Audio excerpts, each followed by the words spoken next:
अस्सलामु अलैकुम नादरीन, आप देख रहे हैं आवाज़ है बुलंद टीवी न्यूज़ चैनल। नादरीन, आइए देखते हैं आज की अहम और ख़ास खबर। नादरीन, AIMIM फ्लोर लीडर जनाब अकबरुद्दीन अवीसी साहब ने आज असेंबली में ख़ास तौर पर वेलफेयर स्कीम जो कि माइनॉरिटीज़ के लिए इस ताल्लुक से अहम गुफ्तगू की है और साथ ही साथ CM KCR साहब ने भी इसका जवाब दिया है। आइए देखते हैं ये ख़ास खबर आवाज़ बुलंद टीवी न्यूज़ पर। मोहतरम स्पीकर साहब, पहले भी जब मीटिंग बुलाई गई थी उस वक्त भी और फिर आज भी मजलिस इत्तेहादुल मुस्लिमीन की जानिब से दलितों की फलाह व बहबूद के लिए, उनकी माशी बदहाली को बेहतर बनाने के लिए जो भी इक़दामात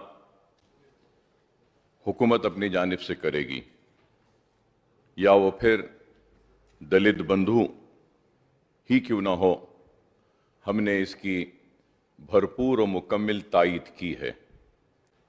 और आज भी मैं यहाँ खड़े होकर इस बात का फिर से अपनी पार्टी के जानिब से ऐलान करता हूँ कि हमारी पार्टी दलितों के साथ जो बरसा बरस से नाइंसाफ़ी की गई है उसकी न सिर्फ कबूल करती है कि नाइंसाफ़ी हुई उनके साथ, बल्कि आज जो ये प्रोग्राम लाया गया है इसकी तायीद करती है। और उसके साथ ही साथ दूसरी बात, मैं चीफ मिनिस्टर साहब का शुक्रिया अदा करूंगा कि हमारी पार्टी की जानिब से ये मुतालबा किया गया था कि आप कास्ट सेंसस करवाने के लिए गवर्नमेंट ऑफ इंडिया से मुतालबा करें, जिस पर चीफ मिनिस्टर साहब ने ऐलान किया कि एक रेजोल्यूशन इस ऐवान में मंजूर करेंगे। तो मैं हमारे इस मुतालबे को कबूल करने पर चीफ मिनिस्टर साहब का शुक्रिया अदा करता हूं। और चंद क्लैरिफिकेशंस है जो आपके ज़रिए मैं चीफ मिनिस्टर साहब से हासिल करना चाहूँगा इस दलित बंधु प्रोग्राम के लिए। सबसे पहली क्लैरिफिकेशन ये जानना चाहूँगा कि ये दलित बंधु स्कीम स्टैट्यूटरी स्कीम है या नॉन स्टैट्यूटरी है।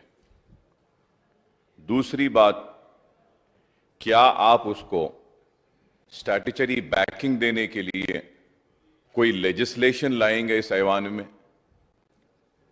सर मैं ख़त्म कर लूँ सब। मैं आपका शुक्रिया अदा करता हूं। आपसे राय लेना चाह रहा था। एक स्कीम के तहत इसको ऐलान करके चला रहे। अभी जो सब प्लान था उसको हमने स्टैट्यूटरी दर्जा दे दिया है। अक्सर क्या होता अकबर साहब, स्कीम्स के वास्ते कोई स्टैट्यूटरी दर्जा देने की ज़रूरत नहीं पड़ती। अगर हम सब लोग एक राय करके अगर स्टैट्यूटरी दर्जा देना मुनासिब समझे तो आप अपना राय बताइए, हम इसको ज़रूर उसमें ला लेंगे। साहब, कानून पे उतना ज़्यादा मेरा उबूर नहीं है, ना ही उतना ज़्यादा काबिल हूँ, लेकिन यही ज़रूर समझता हूँ कि अगर हम बल्क में अगर कोई स्कीम को लाते हैं तो शायद उसके लिए कुछ मंजूरियाँ हासिल करना ज़रूरी होता है। खैर, हुकूमत का लीगल डिपार्टमेंट शायद बेहतर इस पे रहनुमाई कर सकता है और लीगल डिपार्टमेंट अपने मशवरे दे सकता है। सर, और उसके बाद में सर मैं ये भी जानना चाहूँगा कि ब्रॉड गाइडलाइंस क्या आपने कुछ फिक्स की हैं बेनिफिशरीज़ को चुनने के लिए या नहीं? फिर उसके बाद में ये भी जानना चाहूँगा कि क्राइटेरिया क्या होगा एलिजिबिलिटी के लिए, या फिर इसमें कोई भी क्राइटेरिया नहीं होगा एलिजिबिलिटी के लिए, इंक्लूडिंग इंक्लूजन एंड एक्सक्लूजन के लिए? क्या आप सोशो इकोनॉमिक, एजुकेशनल और इनकम पैरामीटर्स को एलिजिबिलिटी के वक्त क्या आप देखेंगे या उसको नहीं देखेंगे? और मैं ये भी जानना चाहूँगा कि मुकम्मिल दलित फैमिलीज कितने हैं हमारी रियासत में, और इनमें से कितने दलित फैमिलीज को आप कवर करेंगे? क्या सारे फैमिलीज को लेंगे या फिर इसमें कोई एलिजिबिलिटी का कोई क्राइटेरिया बनाएंगे? और मैं ये भी आपके ज़रिए चीफ मिनिस्टर साहब से जानना चाहूँगा, कुछ ना कुछ तो ज़रूर आपने कहा कि 15-15 घंटे मीटिंग हुई है, मैं जानता हूं कि बहुत मेहनत हुई होगी आपकी ज़रूर इस पर। तो मैं ये भी जानना चाहता हूं कि इसमें फंड्स रिक्वायरमेंट कितना होगा? फेज वाइज ही करेंगे, चीफ मिनिस्टर साहब ने कहा, तो मुकम्मिल फंड्स कितने होंगे, कितने फैमिलीज होंगे और कितने फेज में करेंगे? क्या हम ये बचे हुए 2.5 बरस या 2 बरस में इसको मुकम्मिल करेंगे, या फिर आने वाली हुकूमत भी इसको जारी रखेगी, वैसा हम कुछ कानून साजी करेंगे? फिर मैं ये भी जानना चाहूँगा, टाइम फ्रेम मैंने आपसे पूछा है, तो क्या टाइम फ्रेम इसके लिए आप मुकर्रर करते हैं? और फिर मैंने जब पूछा है कि ये स्टैट्यूटरी है या नॉन स्टैट्यूटरी है, उसकी वजह यह है कि मोहतरम स्पीकर साहब, चीफ मिनिस्टर साहब ने ऐवान असेंबली में यह कहा कि जितने भी non statutory benefits SC STs को दिए जाते हैं, वो सारे बेनिफिट्स मुसलमानों को भी देंगे। अगर ये नॉन स्टैट्यूटरी है तो क्या आप मुस्लिम माइनॉरिटीज के लिए भी दलित बंधु के इस प्रोग्राम की अमलावारी करेंगे? क्योंकि ऑनरेबल स्पीकर साहब, एक जियो जारी किया गया था चीफ मिनिस्टर साहब के ऐलान के बाद, और जियो में यह क्लियरली कहा गया कि all non statutory benefits which are provided to STs and SCs will be provided to Muslim minorities। एक जियो है, मेरे पास जियो नंबर भी है, जियो कॉपी भी है। तो क्या आप मुसलमानों को भी इस जियो के तहत, आपके वादे के तहत, आपके ऐलान के तहत, क्या मुसलमानों को भी इसमें शामिल करेंगे या नहीं करेंगे? और सर, मैं जरूर इस बात का इकरार करता हूं कि दलित के साथ बहुत जुल्म हुआ, नाइंसाफी हुई, हक तलफी हुई, लेकिन यह भी एक हकीकत है कि गोपाल सिंह कमीशन की रिपोर्ट हो, या फिर सच्चर कमेटी की रिपोर्ट हो, या कुंडू कमेटी की रिपोर्ट हो, रंगनाथ मिश्रा कमेटी की रिपोर्ट हो, या फिर आपकी बनाई हुई सुधीर कमेटी की रिपोर्ट हो, इन सारे रिपोर्ट्स ने यह बात साफ और वाज़े तौर पर कहा है कि SC STs से भी अगर कोई पिछड़े हुए हैं, पीछे हैं तालीम के मैदान में, रोजगार के मैदान में, या फिर माशी मैदान में, तो मुसलमान है। और एक स्टैटिस्टिक्स जमा किया गया, उसके बुनियाद पे इन्होंने कहा, शायद मैं मुस्लिम लीडर हूं, मुसलमानों की नुमाइंदगी करता हूं, जिस पे मुझे फख्र है, और मुसलमानों की आवाज बन के इस ऐवान में खड़े रहता हूं, मुझे उस पर नाज है। तो लोग बोलेंगे कि आप तो मुसलमान की पसमानदगी की बात करेंगे, लेकिन सच्चर कमेटी मेरी कमेटी नहीं थी, रंगनाथ मिश्रा कमेटी मेरी नहीं थी, कुंडू कमेटी मेरी नहीं थी, सुधीर कमेटी भी मेरी नहीं थी। तो जब इन्होंने SC ST से पसमानदा मुसलमानों को बताया, तो क्या आप इनको देंगे या नहीं देंगे? मैं चीफ मिनिस्टर साहब का शुक्रिया अदा करता हूं कि उन्होंने कहा कि बजट बढ़ाया गया। खैर, जो भी वजह थी मैं भी जानता हूं, आप भी जानते हैं, बोलना नहीं चाहता। कल के बहस में आप नहीं थे, रहते तो शायद हमको और कुछ इंसाफ मिल जाता, क्योंकि जब तक मिनिस्ट्री आपके साथ थी तो हमारे साथ इंसाफ हो रहा था, फंड्स मिल रहे थे। लेकिन अब बहुत बुरा हाल है, चाहे वो माइनॉरिटी वेलफेयर हो, 1.5 लाख दरखास्तें 15 से हैं, और वक्फ बोर्ड का बुरा हाल है। आप जानते हैं किस तरीके से औकाफी जायदादें जा रही हैं, तबाह हो रही हैं। मुसलमान बेरोजगार है, आप जानते हैं। मैं इन सारी चीजों को रखते हुए, खत्म करते हुए यही बात कहूंगा कि मुसलमानों के साथ भी इंसाफ करना है। मुसलमानों को भी इस मुल्क की, इस रियासत की तरक्की का हिस्सेदार बनाना चाहिए। अगर जब तक हमको इस बात का एहसास नहीं होगा कि हम भी इस डेवलपमेंट के हिस्सेदार हैं, हम भी इस तरक्की के हिस्सेदार हैं, तो उस वक्त तक हमारे साथ इंसाफ नहीं होगा। और एक अहम बात आखिर में करते हुए खत्म करूंगा। स्पीकर सर, रूरल और अर्बन एरियाज में चाहे वो स्कॉलरशिप्स होने दीजिए, उसके लिए 2 लाख और 1.5 लाख है SC, STs और माइनॉरिटीज के लिए। अब मेरा सवाल यह है चीफ मिनिस्टर साहब से, जब आप दलित को 10 लाख दे रहे हैं तो 10 लाख का इनकम उनके पास आ गया, तो क्या वो स्कॉलरशिप से महरूम हो जाएंगे, या उनको आपके 10 लाख के मिलने के बाद भी स्कॉलरशिप मिलेगी? और एक बात यह पूछना चाहूंगा सर कि चीफ मिनिस्टर साहब और TRS हुकूमत ने यह वादा किया था कि 3 एकड़ जमीन दलितों को दी जाएगी, तो ये 10 लाख देने के बाद क्या आप उनको जमीन देंगे, या वह जमीन देने का काम आप बंद कर दिए हैं या खत्म हो गया है? और दलितों को जमीन देने के लिए एक एवरेज 7 लाख रुपए मुकर्रर किया गया था। जमीन खरीद कर अगर देना है तो उस हिसाब से 3 एकड़ के हिसाब से 21 लाख। तो आप 21 लाख क्यों नहीं दे रहे हैं उनको? अगर जमीन नहीं दे रहे हैं, पैसे दे रहे हैं, तो 10 लाख क्यों दे रहे हैं? स्कॉलरशिप इनकी बाकी रहेगी या नहीं रहेगी? इनको मिलेगी या नहीं? ये अहम बातें हैं। और मैं ये बात रिकॉर्ड में आकर कहना चाहता हूं कि आपने जो भी दिया है, जो भी किया है, इसके लिए हम मुसलमान आपके ममनून हैं, मशकूर हैं। और 2018 के इंतखाबात में मुकम्मल आपका हमने साथ दिया, लेकिन 18 के इंतखाबात के बाद पुरानी स्कीम जितनी थी उस पर मौसर अमलावरी नहीं हो रही है, मुकम्मल अमलावरी नहीं हो रही है, और आपके कई वादे आज भी पूरे नहीं हुए हैं। और फिर 19 के बाद कोई नया ऐलान नहीं हुआ। उम्मीद करता हूं कि हमारे साथ इंसाफ होगा और नाइंसाफी नहीं होगी। जो काम 14 से लेकर 18 तक हुआ, उससे ज्यादा काम 18 से लेकर आने वाले इंतखाबात में मुसलमानों के साथ होगा, यह मेरी उम्मीद है। అక్బరుద్దీన్ ఓవైసీ గారు ఏవైతే అడిగినారో అన్ని చెప్పిన అధ్యక్షుని. He was not there in the house.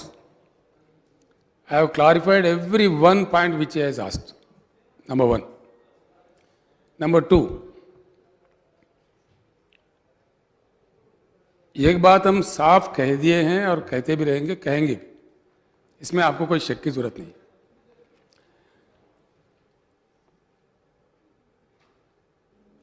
दलित बंधु 10 लाख दिए जाने के बाद हर वो कार्यक्रम अब दलित के लिए जो जारी है वो मुसलसल चलता रहेगा। उनसे ना रेशन कार्ड छीनेंगे, ना स्कॉलरशिप छीनेंगे, ना कोई चीज़ छीनेंगे, वो चलता रहेगा। इसमें आपको किसी को कोई शक का जरूरत नहीं है। अब रहा 3 एकड़ का बात, हमने कभी वो वायदा किया ही नहीं। हाँ, ये बात सच है। कुछ लोग कहते हैं ऐसे। जब दलितों की तरक्की की बात हो रही थी, मैंने असेंबली में कहा है, आई एम ऑन रिकॉर्ड, हमने ये कहा अगर जमीन जिरायती दिया जाता है किसी भी शख्स को या किसी फैमिली को, चाहे दलित हो कोई भी हो, जो सो कॉल्ड लैंड असाइनमेंट है, गुज़िश्ता सरकारों ने जो असाइनमेंट किया है वो मोस्ट अनसाइंटिफिक है। अगर दिया भी जाता है सरकार की तरफ से, क्यों दिया जाता है?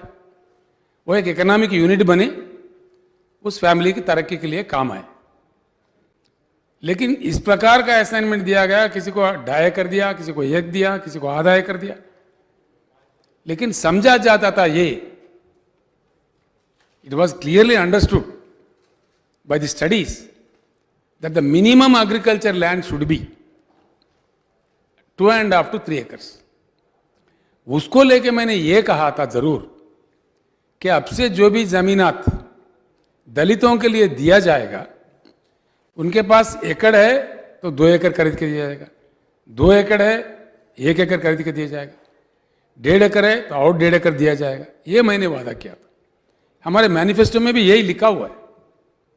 हम जो भी करते हैं अकबर साहब यूं ही नहीं करते, समझ के करते हैं, बिल्कुल समझ के करते हैं, समझदारी से करते हैं।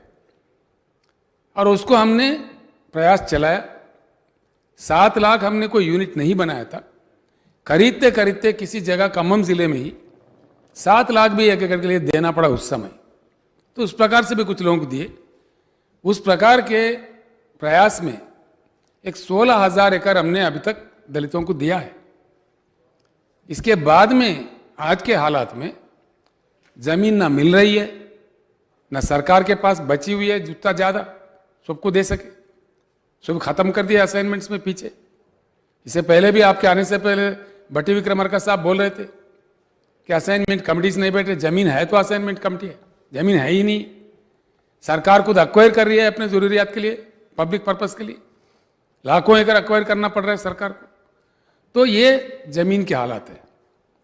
और उनको 10 लाख का बेनिफिट मिलने के बाद जरूर आज जो चल रहे हैं, ऐसा नहीं है कि 10 लाख से ही उनका घर सोना हो जाएगा। एक रास्ता बनेगा उनका तरक्की का। चलते चलते फिर हम ही लोग बात करेंगे इसी हैवान में, डेफिनेटली रिव्यू करेंगे, उसके बाद हम निर्णय लेंगे उस प्रकार का।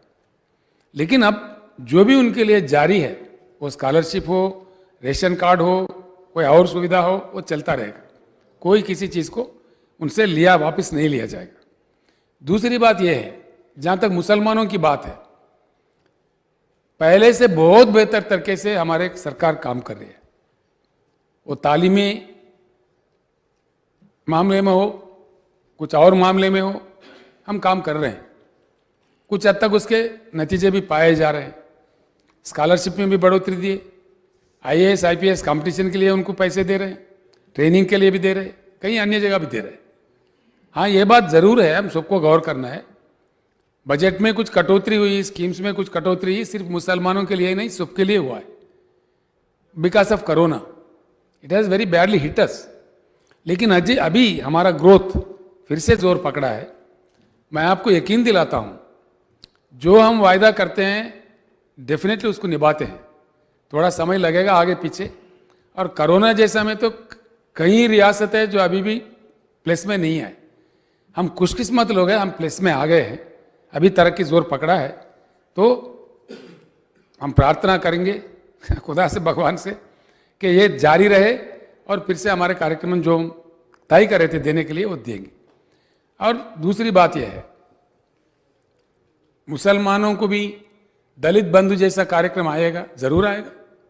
थोड़ी सी सब्र की जरूरत होती है।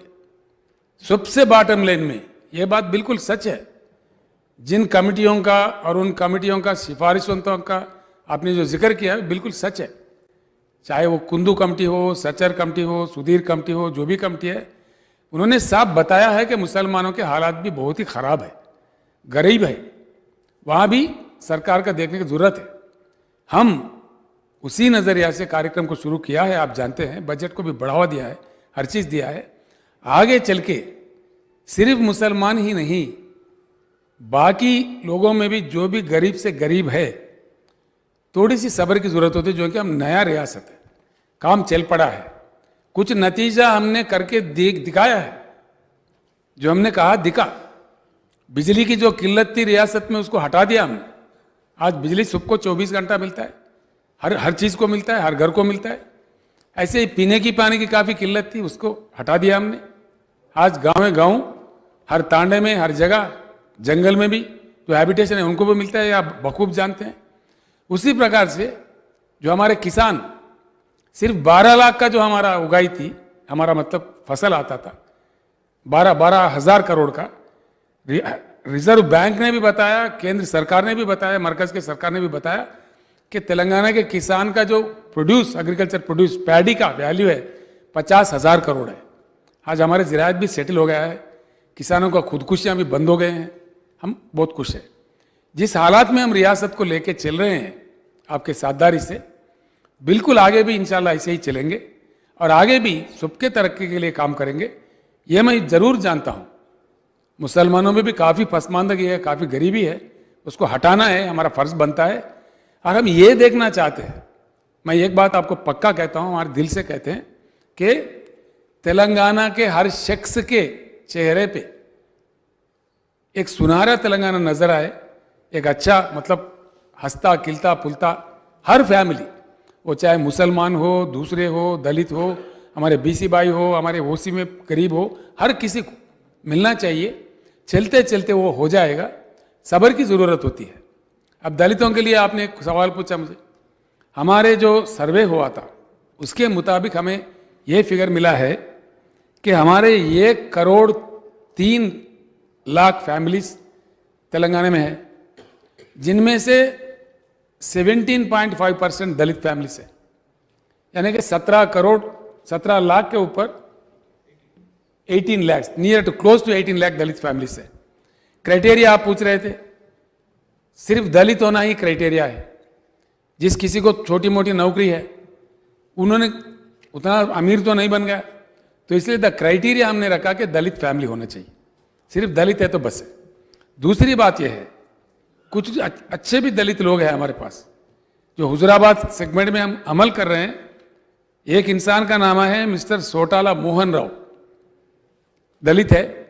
दूसरा शख्स का नाम है कर्रे नरसिम्हा स्वामी। ये दोनों भी सरकारी मुलाजिम थे, दोनों भी रिटायर्ड एम्प्लॉइज है। उन्होंने गिव इट अप कर दिए, हमसे बेहतर किसी को और को दीजिए, इसलिए कि हम ऑलरेडी धनवान हैं। ऐसे दलितों में कुछ धनवान लोग होंगे, they will certainly come forward. Dalit IAS officer होंगे, दलित बिजनेसमैन होंगे, they will not take this. I believe if they are coming forward it is welcome. ये 2 लोग आए हुजराबाद में, अभी जहाँ इंप्लीमेंट हो रहे हैं, और भी कुछ लोग आ सकते हैं, तो इसलिए मैं उनको भी थैंक्स देता हूँ। दलित होना ही इसका क्राइटेरिया है, जो कि सारे के सारे गरीब है। आप जानते हैं 95%, 96% तक गरीब लोग हैं। कुछ लोगों को जो सरकारी मुलाजिम मिला, ऐसे लोग कुछ उनका थोड़ा बहुत हालत ठीक है। ये बात फिर एक बार मैं दोहराना चाहूँगा। कल विस्तार रूप में आपने चर्चा किया, मैं किसी और वजह से नहीं था, पूरे मेरे पास रिपोर्ट आ गई है। जो जो बातें आपने रखा था हैवान में, उन सारे चीज़ों पे गौर करेंगे और आपसे डिस्कस भी करेंगे। मुझे एक मीटिंग भी बुलानी है कुछ दिनों में, मीटिंग में भी विस्तार रूप से हम बात करते हैं। जो काम निकल गया है ठीक है, जो बात रह गया है उसको किस प्रकार से निपटाया जाए, चाहे वो पुराने शहर के हो, हमारे मुसलमानों के मसाइल के ताल्लुक से हो, ज़रूर इन चीज़ों पर गौर करेंगे। मैं इतना आपको यकीन दिलाता हूँ। ऑनरेबल स्पीकर सर, मैं आपके ज़रिए चीफ मिनिस्टर साहब का शुक्रिया अदा करूंगा कि उन्होंने मुकम्मल जवाब दिया और मुसलमानों की पसमानदगी को तस्लीम किया, और फिर अक़लियती बहबूद के ताल्लुक से जो भी कमियां हमने पेश की थी कल, उसको भी इत्तला है कहा। मैं चीफ मिनिस्टर साहब से सिर्फ एक ही बात कहता हुआ रुखसत हो जाऊंगा कि माइनॉरिटी वेलफेयर का बहुत बुरा हाल है। आपसे मैं अदबन दरख्वास्त करूंगा कि जल्द अज जल्द आप एक मीटिंग अगर तलब करके सारे महकमे के लोगों के साथ आपकी मौजूदगी में, और मुझे भी अगर उसमें मदऊ करें, तो हम तफसीलात रखेंगे ताकि हम और बेहतर से बेहतर काम कर सकें और जो कमियां हैं उसको पूरे कर सकें। शुक्रिया। ने कह दिया है अकबर साहब का जो काम बात हुआ अभी, मैं उसको स्वीकार करता हूँ। ज़रूर जल्द से जल्द मैं कोशिश करूँगा कि दशहरे के थोड़ा आगे पीछे में मीटिंग बुला लेते हैं, उस पर पूरा चर्चा करते हैं, जो कि हमारा फ़र्ज़ बनता है, हमारी it's our responsibility to address the poverty of our Muslim community. बिल्कुल मैं बुलाऊँगा और आपको भी स्पेशली बुलाऊँगा। आप लोग आ जाइए, बैठ के बात करते हैं। जो काम हमें अटेंड करने हैं, जो प्रायोरिटाइज करके, उसमें टॉप प्रायोरिटी जो होता है उस पर हम काम शुरू करेंगे। सर, कल परसों रेजोल्यूशन जब भी ले लिए थे गवर्नमेंट ऑफ इंडिया को सब कास्ट सेंसस कराने के लिए, बिल्कुल करते हैं उसका बिल्कुल नहीं। एक बात ये सच है, कई देशों में देखा जाता है, it's very important sir, the subject which is raising is very important in the interest of the whole community, whole रियासत एंड कंट्री। हर देश में, हमारे बगल में जो म्यांमार है, वहां पे भी दिया जाता है कि नेशनल आइडेंटिटी कार्ड, आप कौन है तो मैं ये हूं। ये हमारे पास नहीं है। बड़ी मुश्किल से एक आधार कार्ड आया, उसको भी बात कोर्ट नहीं मानते हैं, बात बार इनकार होता है, बड़ा अजीब सा लगता है। ये इसलिए जरूरी है, इससे पहले भी किसी भाई ने पूछे, अब भी इसका भी डिमांड हो रहा है कि कैस्ट तौर पर या किसी और तौर पर हमारे पॉपुलेशन का हिसाब किताब एक सही हिसाब हमारे पास होना चाहिए. Because sir, with my vast experience in the administration, all kinds of nonsense speaks in the absence of proper statistics. अभी मैं पढ़ रहा था, आप नहीं थे. हम समझ रहे 15% हमारे दलित है, लेकिन अब 17.5 क्लोज टू 18% है. कई अजलाओं में 25% भी है. तो इन चीजें जब साफ समझ में नहीं आए सरकार को, तो उनके साथ इंसाफ नहीं हो सकता. 100% we will pass a resolution in the House demanding the government of India for taking up the caste census. Thank you, sir.